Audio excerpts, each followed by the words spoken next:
What's up everyone? Welcome back to the channel। तो guys this is recharge और ये होने वाली है रिचार्ज की आज की आखिरी वीडियो, आज की fourth video to be very precise. और इसमें हम chapter number 9 excess demand deficient demand को रिवाइज करेंगे और इसके साथ साथ ये यूनिट भी समाप्त हो जाएगा।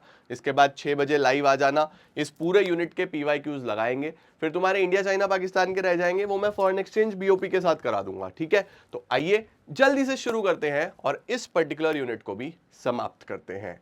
Let's begin.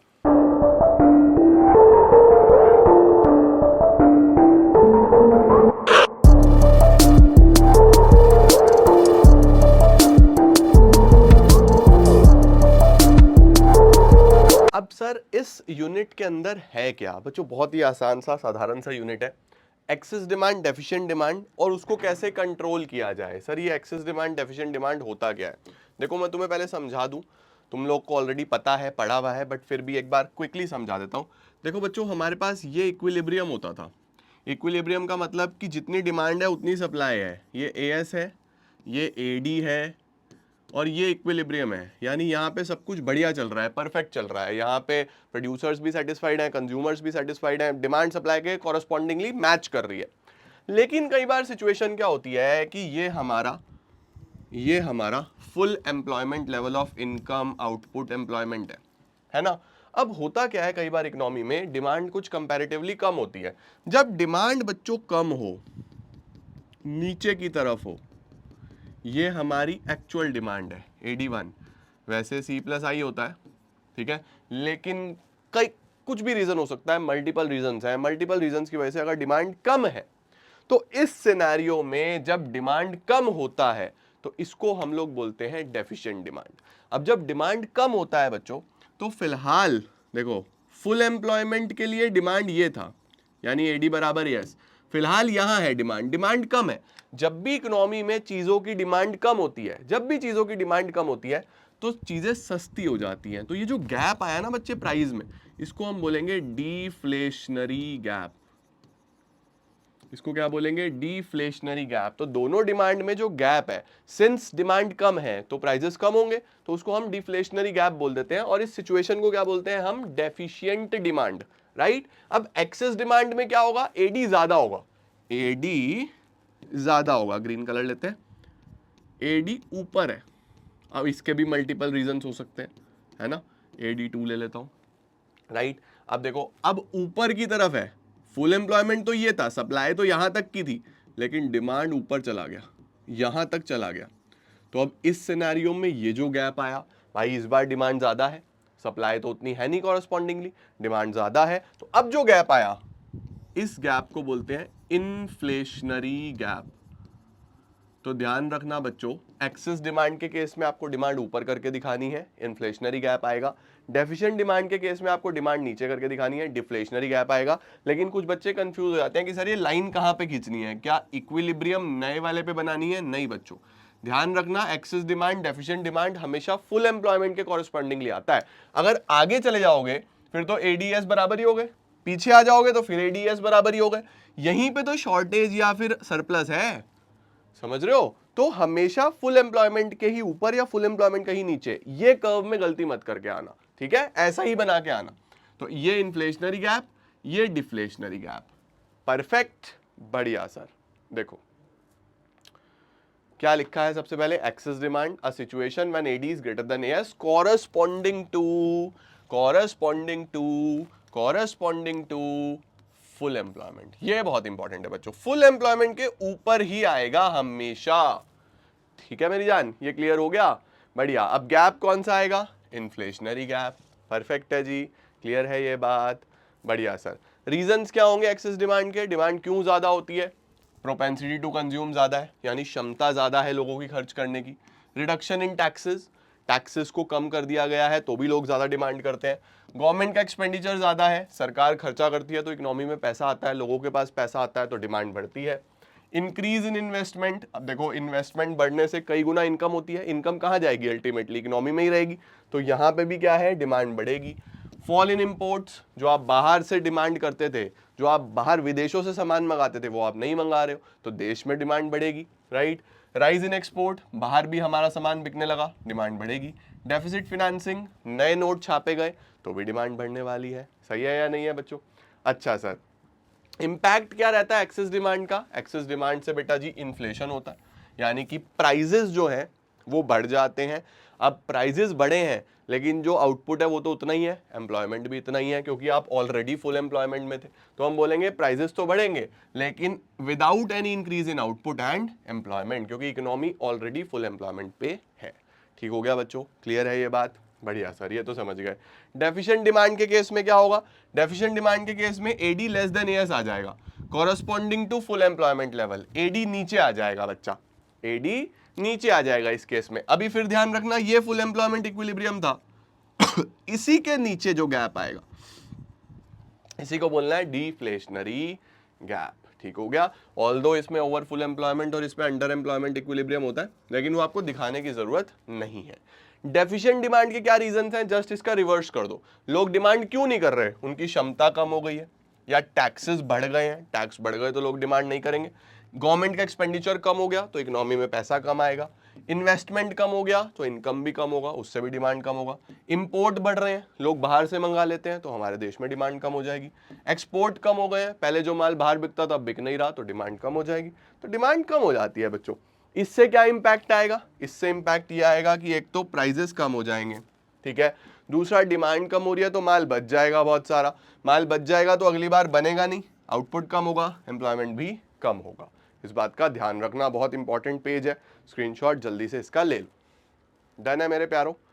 नेक्स्ट, कैसे करेक्ट कर सकते हैं हम एक्सेस डिमांड को? कैसे करेक्ट कर सकते हैं हम डेफिशिएंट डिमांड को? देखो बच्चों, एक्सेस डिमांड को करेक्ट करने के लिए, एक्सेस डिमांड क्या है कि इकोनॉमी में मनी सप्लाई ज्यादा है तो उसको कम करना है। डेफिशिएंट डिमांड क्या है कि इकोनॉमी में मनी सप्लाई कम है, इसको बढ़ाना है। तो अब मनी सप्लाई बढ़ाने के लिए, मनी सप्लाई ऑलरेडी ज्यादा है, इसको कम करने के लिए हमारे पास दो चीजें हैं। दो चीजें क्या है? या तो मॉनेटरी पॉलिसी या फिस्कल पॉलिसी। अब सर, मॉनेटरी पॉलिसी और फिस्कल पॉलिसी में फर्क क्या है? बच्चों, फिस्कल में दो चीजें आती हैं, एक गवर्नमेंट का एक्सपेंडिचर और एक टैक्सेस। मॉनेटरी में भी दो चीजें आती हैं, क्वांटिटेटिव, क्वालिटेटिव। अब मॉनेटरी किसकी है? आरबीआई की है। फिस्कल किसकी है? सेंट्रल गवर्नमेंट की है। तो अब देखो, मनी सप्लाई कम करना है, ऑलरेडी ज्यादा है इसलिए डिमांड ज्यादा है। कम करने के लिए क्या करेंगे? गवर्नमेंट का खर्चा कम करेंगे। गवर्नमेंट खर्च नहीं करेगी, खर्च करेगी तो पब्लिक में पैसा आता है ना, फिर डिमांड बढ़ने लगेगी। हमें डिमांड नहीं बढ़ानी तो गवर्नमेंट की स्पेंडिंग कम होगी, टैक्सेस बढ़ाए जाएंगे ताकि लोग कम खरीदें। ऑलरेडी बहुत डिमांड है, लोग कम खरीदें तो टैक्सेस बढ़ाए जाएंगे। इसके अलावा मनी सप्लाई को कम करने के लिए आरबीआई की कौन कौन सी पॉलिसीज है? Quantitative, qualitative. क्वांटिटेटिव में याद करो हमारे पास क्या क्या होता है? बैंक रेट, जिस रेट पे आरबीआई लोन देता है कमर्शियल बैंक्स को। रेपो रेट, जिस रेट पे आरबीआई लोन देता है कमर्शियल बैंक को लेकिन शॉर्ट टर्म के लिए। रिवर्स रेपो रेट, जो इंटरेस्ट आरबीआई देगा कमर्शियल बैंक को अगर वो अपना पैसा आरबीआई के पास जमा करते हैं। Open market operations, buying and selling of government securities. LRR, कितना रिजर्व मेंटेन करना होता है अपने पास भी और सेंट्रल बैंक के पास भी। जो अपने पास है वो एसएलआर, जो सेंट्रल बैंक के पास है वो सीआरआर, राइट। और क्वालिटेटिव में क्या क्या आता है? मार्जिन।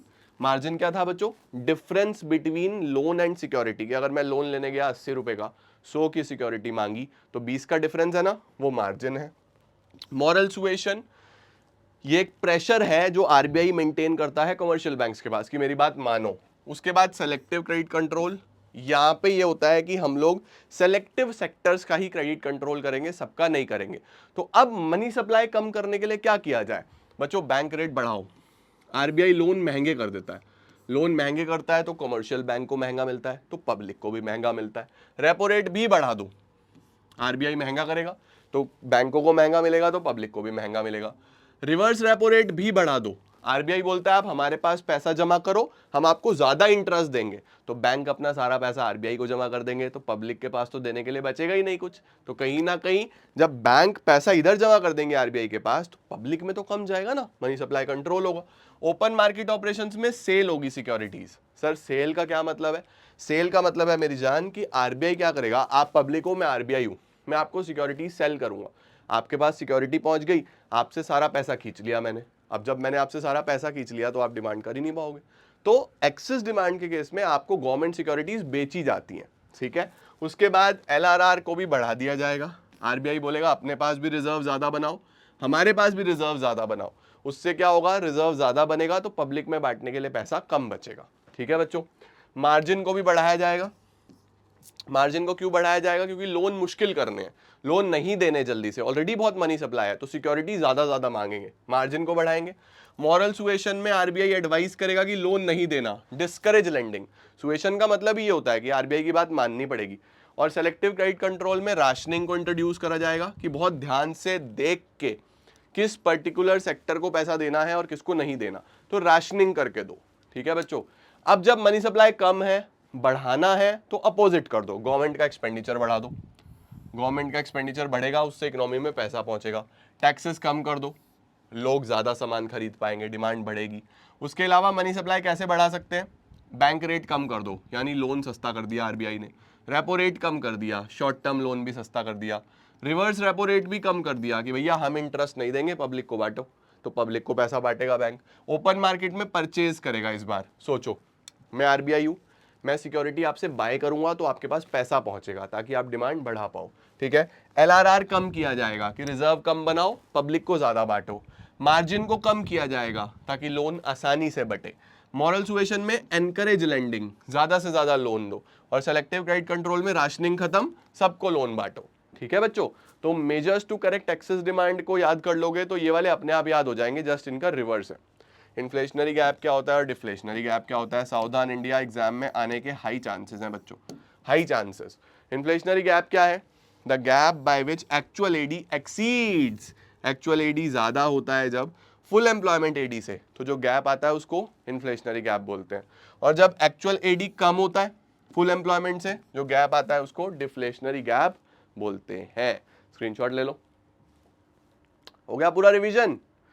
ये लो सबसे इंपॉर्टेंट पेज, इसमें से पक्का एक ना एक सवाल फंसेगा तुम्हारे एग्जाम में, बढ़िया करके रट लेना भाई इस पेज को, ठीक है। देखो पहला difference, excess demand deficient demand. Excess क्या है, जब एडी मोर देन एएस हो, डेफिशिएंट क्या है, जब एडी लेस देन एएस हो। इससे इन्फ्लेशनरी गैप, इससे डिफ्लेशनरी गैप। इसमें इक्विलिब्रियम कौन सा होता है, ओवर फुल एम्प्लॉयमेंट। इसमें कौन सा होता है, underemployment, underemployment equilibrium. Reason क्या है, बहुत सारे रीजंस थे, कोई भी लिख सकते हो, ठीक है। प्राइस पे क्या इंपैक्ट आता है, इसमें इन्फ्लेशन, इसमें deflation.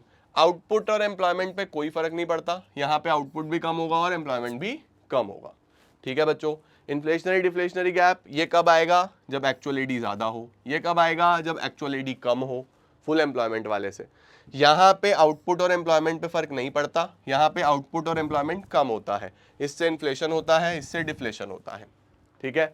Monetary policy fiscal policy में क्या फर्क होता है, मॉनेटरी पॉलिसी सेंट्रल बैंक की पॉलिसी है, फिस्कल पॉलिसी सेंट्रल गवर्नमेंट की पॉलिसी है।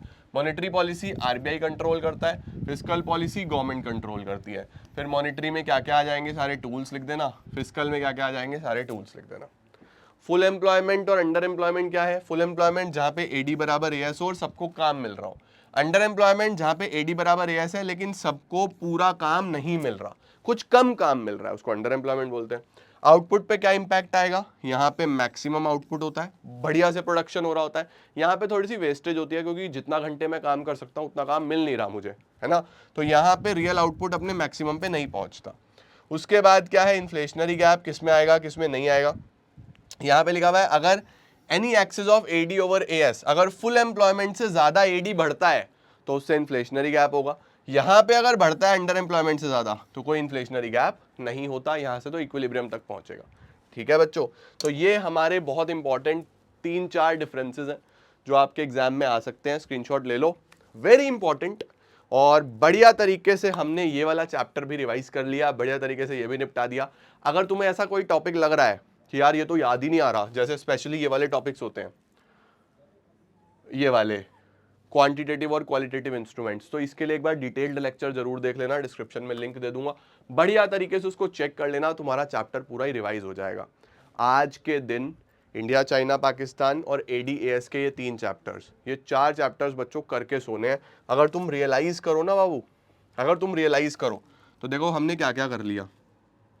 हमने सर नेशनल इनकम कर लिया जो कि 10 नंबर का है, ADAS वाला यूनिट कर लिया जो कि 12 नंबर का है, इंडियन का पहला यूनिट कर लिया जो कि 12 नंबर का है, इंडिया चाइना पाकिस्तान कर लिया जो कि 6 नंबर का है। ठीक है, तो अगर तुम देखो तो 10 और 12 22 की तुम्हारी मैक्रो हो गई और 18 का तुम्हारा इंडियन हो गया, तो 40 नंबर का काम हम कर चुके हैं। मैं तुम्हें बोल रहा हूँ ना, तुम मेरे साथ साथ पढ़ते चलो, मैं तुम्हें कहीं पे भी कमी नहीं छोड़ूंगा, हम बढ़िया तरीके से तैयारी कर लेंगे। तो मेरी जान 40 नंबर की तैयारी आउट ऑफ 80 हम कर चुके हैं और आने वाले दिनों में तो फोड़ देंगे भाई। आसान आसान चीजें छोड़ी हैं, मैक्रो में मेजर पोर्शन निपटा दिया हमने, इसके अंदर भी मेजर पोर्शन निपटा दिया, तो बढ़िया तरीके से करते चल रहे हो ना, प्लान्ड वे में करते चल रहे हो, तुम्हें दिक्कत नहीं आएगी। बस तुम पढ़ते चलो मेरे साथ साथ। मैं बहुत एक्सपीरियंस के साथ ये सारे शेड्यूल बनाता हूँ, ऐसे नहीं बनते ये, बहुत एक्सपीरियंस लगा है तब ये शेड्यूल ऐसे ही बन जाते हैं, है ना भाई। इतने सालों बाद भी अगर मेरा एक्सपीरियंस तुम्हारे काम ना आ सका तो फिर क्या ही पढ़ाया मैंने इतने सालों से। तो इसीलिए बोलता हूं कि तुम अच्छे तरीके से फॉलो करके चलो और मेहनत पे ध्यान दो, तुम्हें अच्छे नंबर मिलेंगे ही मिलेंगे। ठीक है, थैंक यू सो मच। थोड़ी देर में लाइव मिलते हैं और ADAS के बढ़िया तरीके से सारे PYQs निपटाते हैं। धन्यवाद।